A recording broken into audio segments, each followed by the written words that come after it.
ایمان کے حصول کو آرزوؤں اور دنیاوی خواہشات میں کنورٹ کر دیتی ہیں، مگر یہ چیک کیش نہیں ہوتا۔ کہتے ہیں کہ میں نے 2 لاکھ درود شریف پڑھ لیا مگر کار ابھی بھی نہیں آئی۔ اب آپ اندازہ لگاؤ کہ درود شریف کا کار سے کیا تعلق؟ درود شریف کا تعلق تو منظوری سے ہے اور تیری عاقبت بہتر ہو جائے گی۔ تو درود شریف کو دنیاوی خواہشات میں کہاں لے آیا؟ یہاں سے انسان اکھڑ جاتا ہے کہ میں نے بڑی نمازیں پڑھی ہیں مگر کام نہیں ہوا، حالانکہ نماز تیرا فرض ہے، اور اگر نماز پڑھنے کی توفیق عطا کر دے تو سمجھ لے کہ تیری عاقبت بن گئی۔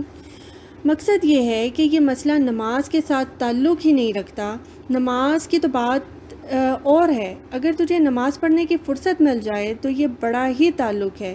تجھے اگر قرآن پڑھنے کی خواہش پیدا ہو جائے تو تیرے لیے بڑی عاقبت کی بات ہے، اور اگر تو ایمان پر خود ہی ایمان لے آئے مگر خود ہی اپنی آپ کو کلمہ پڑھائے کہ یہ تیرے لیے کافی ہے، تو جس کو ایمان سمجھتا ہے ابھی وہ ایمان نہیں آیا۔ اس لیے اللہ تعالیٰ کا ارشاد ہے کہ اے ایمان والو ایمان لے آؤ، اور تم ایمان والے ہونے کی حیثیت سے ہر روز اپنی آپ سے کہو کہ آؤ ہم ایمان لے آئیں۔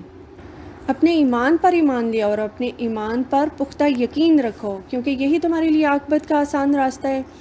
اس لیے آپ سے پہلے اپنے دل میں یہ فیصلہ کر کے اپنے آپ میں یہ اعلان کر لیں کہ ہم اللہ پر یقین رکھتے ہیں، ہم اس کا کلمہ پڑھتے ہیں، ہم مسلمان ہیں، ہم اسلام میں داخل ہو چکے ہیں، اور یہ کہتے ہیں اللہ کے علاوہ کوئی عبادت کے لائق نہیں، معبود نہیں، اور نبی کریم صلی اللہ علیہ وسلم اللہ کے پیغمبر ہیں۔ یہ اتنا سارا حکم ہے، لا الہ الا اللہ محمد رسول اللہ۔ اور جب آپ نے یہ مان لیا تو اب جو ہو سو ہو، وہ مسلمان ہونے سے ہو، اگر غریبی ہے تب بھی مسلمان ہونے کی حیثیت سے برداشت کرنا سیکھیں، اور اگر امیری ہے تو مسلمان ہونے کی حیثیت سے اس کا طریقہ سیکھیں کہ اس میں کیسے آپ نے زندگی گزارنی ہے، کہ جب پیسے آئیں تو انہیں یوں تقسیم کریں۔ زکوٰۃ کا مطلب یہ ہے کہ اس سے 2 چیزیں ثابت ہوتی ہیں، زکوٰۃ لینے والا بھی رہے گا اور دینے والا بھی۔ کیا بات سمجھے؟ زکوٰۃ کا لفظ یہ ثابت کرتا ہے کہ کوئی لینے والا بھی رہے گا اور دینے والا بھی رہے گا، اور دونوں مسلمان ہونے چاہیے۔ مطلب یہ کہ مسلمانوں میں دولت مند بھی رہیں گے اور غریب بھی رہیں گے۔ آپ امیری کو غریبی میں کنورٹ کرنے کے لیے اسلام کو استعمال نہ کریں، غریبی کو امیری میں بدلنے کے لیے اسلام کو استعمال نہ کریں، اور اسلام کو کسی اور بات میں استعمال نہ کریں سوائے اس کے کہ یہ تمہارے پاس عافیت کا پاسپورٹ ہے، یہ تمہارے پاس اس گروہ میں شامل ہونے کا ذریعہ ہے جس گروہ کے سربراہ نبی کریم صلی اللہ علیہ وسلم ہیں۔ بس اس گروہ میں شامل ہونے کی آپ کے پاس ایک ضمانت ہے، اس کے علاوہ آپ اس کو اور تجویزیں پیش نہ کریں اور ہمت کے ساتھ کام کریں۔ جب دریا آئے تو تیر کے گزریں اور کشتی لے لیں، زندگی میں ہمت سے کام لیں۔ آپ کی ہمت ہی نہیں ہے، صرف دعاؤں سے تو دریا پار نہیں ہوتے، دعا کے ساتھ دوا بھی کرنی پڑتی ہے۔ اب جتنے بھی مقامات ہیں، جب بھی لوگوں کو قرب الہی ملا، اس وقت قرب ملا جب دنیاوی خواہشات کی ضرورت ہی نہیں رہتی، ورنہ تو وہ اس مقام پر بھی اللہ تعالیٰ کو استعمال کرنا شروع کر دیتے۔ اللہ کریم کے تقرب کی وجہ سے پہلے اپنے گھر کو بہتر کرتے، اپنے ماحول کو بہتر کرتے، دنیاوی آسائشوں کی میں مگن ہو جاتے۔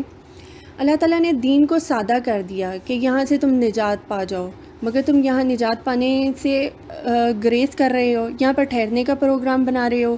دین نے یہ کہا کہ تم رمل اور عمل سے گریز کر لو، مستقبل بینی سے گریز کرو کہ یہ ہو جائے گا، وہ ہو جائے گا، وہ کبوتر اڑ جائے گا، آپ کا لکی نمبر فلاں ہے، یہاں پر یہ داؤ ٹھیک ہو جائے گا، یہ گھوڑا جیت جائے گا۔ یہ سب باتیں اسلام نے منع کی ہیں۔ ایسے اعمال جن کا تعلق چانس کے ساتھ ہو وہ منع ہے، مگر آپ اس کے اوپر چل پڑے ہو، کسی کے پاس جاتے ہو کہ یہ میرا کیا ہوگا، تجھے موت آ جائے گی یا نہیں آئے گی، تم پوچھتے ہو کہ مستقبل میں میرا کیا ہوگا، مستقبل ٹمارو یا کل کا نام، تو پھر اس کے بعد آنے والے وقت کا کیوں نہیں پوچھتے کہ یہ میرا کیا ہوگا؟ کل کو جو ہوگا سو ہوگا، ہم آپ کو اس کے آگے کا بتاتے ہیں کہ آپ کے ساتھ کیا ہوگا، اور یہ بتاتے ہیں کہ آپ کے جانے کے بعد کیا ہوگا۔ تو ہم یہ بھی بتاتے ہیں کہ اگر پوچھنا ہے تو پوچھ کے تیری آخرت کے وقت کیا ہوگا، جو کہ تمہارا اگلا دن ہے۔ اس لیے یہ نہ پوچھ کے کل کیا ہوگا، بلکہ یہ پوچھ کے پرسوں کیا ہونے والا ہے، اور تیرے بعد کیا ہوگا، تجھ سے پہلے یہاں کیا تھا۔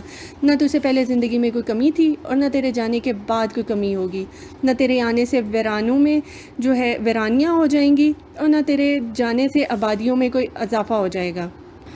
تو یہ سوچ کے تجھے اللہ تعالیٰ نے جو ایمان عطا فرمایا ہے وہ اپنے نبی کریم صلی اللہ علیہ وسلم کے ذریعے، اپنے نیک بندوں کے ذریعے اور تمہارے ماں باپ کے ذریعے عطا فرمایا ہے، تو اس پر شکر ادا کرو، اپنی ہمت کرو، محنت کرو، جو مل جائے اس پر شکر ادا کرو۔ تم یہ مانتے ہو کہ یا اللہ کسی منسٹر سے واقفیت ہو جائے، یا اللہ پیسہ دے دے، کتنا پیسہ ہو جتنا فرعون کو دیا تھا، وہ عاقبت کون سی تھی؟ موسیٰ علیہ السلام کی۔ زندگی فرعون کی ہو، عاقبت موسیٰ علیہ السلام کی۔ یہ بات تم مانگتے ہو، یہ غلط بات ہے۔ اس لیے اے مسلمانوں، اپنے ایمان کو اور قوی کرو اور اپنے باطن کا سفر مضبوط کرو، اللہ پر پختہ یقین کرو۔ آپ کی آج کل کی دعا آپ کی محرومی ہمت ہے۔ دعا کیا ہے؟ دشمن گھر جا کر مر جائے۔ کیوں مر جائے؟ تیری کمزوری جو ہے یہ دعا بن گئی ہے کہ دشمن مر جائے، دشمن تباہ ہو جائے۔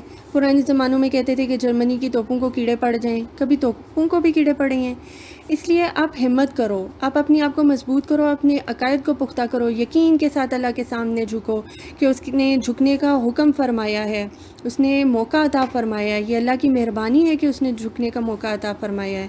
آپ یہ دیکھو کہ اللہ کریم نے آپ کے ساتھ دعا کے بغیر کیا کیا کام کیے ہیں۔ آپ کو زندگی دی ہے، بہت ساری نعمتیں دی ہیں، ماں باپ دیے ہیں، خوبصورت چہرہ، بینائی، عقل، شعور، اسلام، ایمان، یہ سب نعمتیں آپ کے مانگنے سے پہلے ہی اس رب کریم نے آپ کو عنایت فرما دی ہیں۔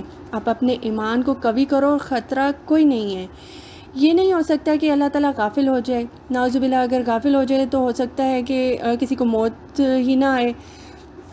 یہ تو ہو ہی نہیں سکتا کہ کوئی آدمی اللہ کو بھول جائے اور اب وہ مرتا نہیں ہے۔ یہ بھی نہیں ہو سکتا کہ کوئی آدمی چھپ جائے اور موت سے بچ جائے۔ نہ تو تم موت سے چھپ سکتے ہو، نہ بچ سکتے ہو، نہ تمہارے حال سے وہ غافل ہے، حالانکہ وہ خود بخود ہی سارا کام ہوتا جا رہا ہے۔ اب گھبراؤ ہی نہ۔ اس لیے اللہ کریم خود ہی مہربانی کرتا ہے، خود ہی اس نے آپ کو انسان بنایا ہے، خود ہی تمام اسباب زندگی کے پیدا کرنے والا، انتظامات کرنے والا ہے، یہ اس کا فیصلہ ہے۔ زمین پر کوئی مخلوق ایسی نہیں جس کا رزق اللہ کے پاس نہ ہو، اس کے پاس رزق ہے اور وہی مہربانی فرمائے گا۔ آپ اپنے ایمان میں نقص کر بیٹھے ہو، آپ کا رزق اس طرح نہیں بڑھتا اور نہ کم ہوتا ہے، جو کچھ آنا ہے وہ آئے گا۔ اس لیے آپ یقین کے ساتھ پہلے یہ کہو کہ یا رب العالمین، ہمیں آپ کا ہر فیصلہ منظور ہے۔ وقتی طور پر یہ جو حالات میں تنگی ہے یہ بھی منظور ہے، اگر ہمارے حالات بہتر ہو جائیں تو بہت خوشی کی بات ہے، ہمیں آپ کا ہر فیصلہ دل سے منظور ہے۔ آپ اعتقاد قوی کر لو تو قوت پیدا ہو جائے گی، قوت سے آپ کا عمل جو ہے وہ قوی ہو جائے گا، حالات کھلتے جائیں گے، حالات کھل جائیں گے۔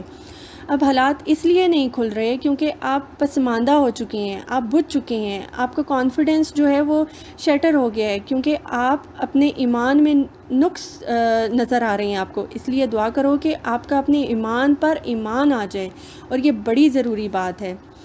اب اللہ کا تقرب کیا ہے؟ آپ کا ایمان۔ اس بات کا خلاصہ یہ ہے کہ آپ اپنے ایمان کو شک سے بچاؤ، اپنی آپ پر شک نہ کرو۔ اللہ کریم کا بار بار ارشاد ہے کہ تم میری رحمت سے مایوس نہ ہونا۔ رحمت سے مایوس ہونے کا مطلب کیا ہے؟ کہ اپنے مستقبل سے مایوس ہو جانا۔ آپ جب جانتے ہیں کہ اللہ تعالیٰ کل جو ہے وہ کر سکتا ہے، اب بھی جو ہے وہ کر سکتا ہے، اور سب اس کے ہاتھ میں ہے، وہ جب چاہے سب کچھ کر سکتا ہے، تو پھر آپ جو اندیشہ کر رہے ہیں کہ کل کا پتہ نہیں کیا ہوگا، کچھ ہوگا کہ نہیں، اب آپ اپنے آپ کو ایک نیا مستقبل دے رہے ہیں جو کہ فیئر پیدا کر رہا ہے، وہ ہوپ کی جگہ پر جگہ فل کر رہا ہے، یعنی جہاں امید پیدا ہونی تھی وہاں ڈر پیدا ہو رہا ہے۔ یہاں ڈر کا مطلب کیا ہے؟ کہ حالات ٹھیک نہیں ہیں، حالات محنت کے بغیر ٹھیک نہیں ہوں گے، خود بخود پیسے کہاں سے آئیں گے؟ جب آپ کو یقین ہے کہ حالات محنت کے بغیر ٹھیک نہیں ہو سکتے تو پھر محنت کی کمی کو دور کر دو، اور اللہ کے فضل سے ٹھیک ہونے والے ہیں، تو پھر تجھے کیسے پتہ ہے کہ کل حالات جو ہیں وہ ٹھیک نہیں ہوں گے؟ امید رکھو اللہ سے، پھر تو یقین کے ساتھ جو ہے تمام معاملات کو سیدھا کرتے جاؤ گے۔ جیسے ابھی دھوپ اور ابھی بارش ہو جائے، اللہ جب فضل کرنے پہ آئے تو بارش ہو جائے، اور ایسے ہوتا ہے۔ اگر آپ کا ایمان قوی ہے تو آپ کو یقین ہونا چاہیے کہ اگلے میں آپ کے حالات ٹھیک ہونے والے ہیں۔ جتنا آپ کا ایمان قوی ہوگا اس کے اندر امکانات اتنے مضبوط ہوتے جائیں گے اور وہ واقعہ ہو جائے گا۔ اچانک کوئی آدمی آتا ہے اور آپ کے حالات کو بدل جاتا ہے، گزر جاتا ہے۔ آپ بتاؤ ایسے ہوتا ہے کہ نہیں؟ ہوتا ہے ایسے۔ صرف یقین کو پختہ کیا تھا، اور پھر یقین کے پختہ ہونے میں حالات کیسے بدل گئے۔ خود بخود ہی ٹھیک ہو گئے۔ حالات کو بدلنے والا سبب اللہ کی طرف سے ہوتا ہے، اور اچانک ہی ایسے ہو جاتے ہیں، اور پھر حالات کہاں سے کہاں نکل جاتے ہیں۔ اس لیے آپ اپنے یقین کو قوی کرو اور پختہ کرو۔